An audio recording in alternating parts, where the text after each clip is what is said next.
Committee on Public Accounts, SCOPA, wants KPMG to be transparent in how it deals with all staff members implicated in wrongdoing.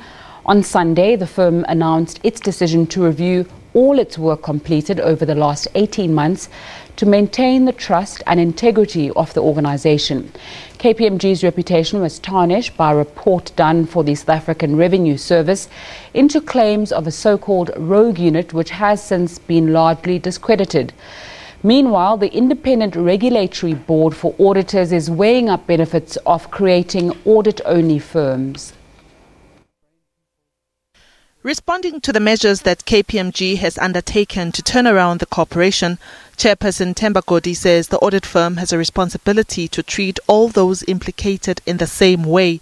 Godi referred to how the firm dealt favorably with former employees who were implicated in the SARS and Gupta matter. Actually, they should start from the management of KPMG, who were in charge when the SARS debacle happened, when the auditing of the Gupta-linked companies happened.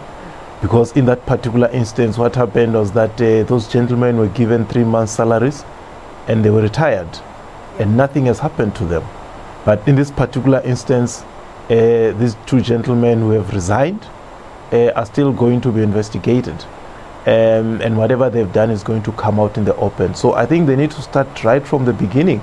That's when we can be certain that there is no cover-up, because at a time when KPMG was being managed by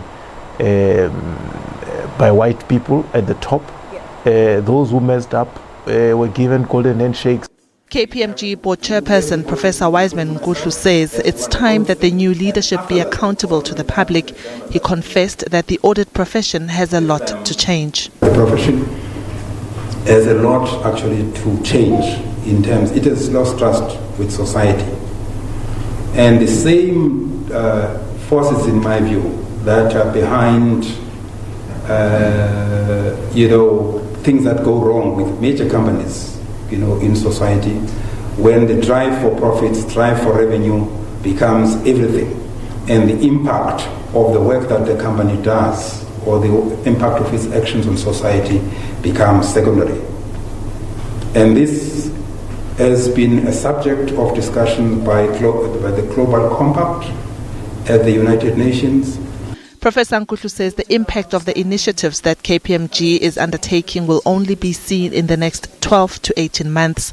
And at the same time, the Board of Auditors says it will soon require firms to produce transparency reports which would disclose audited financial statements of these firms. Diabo Seto, SABC News, Johannesburg.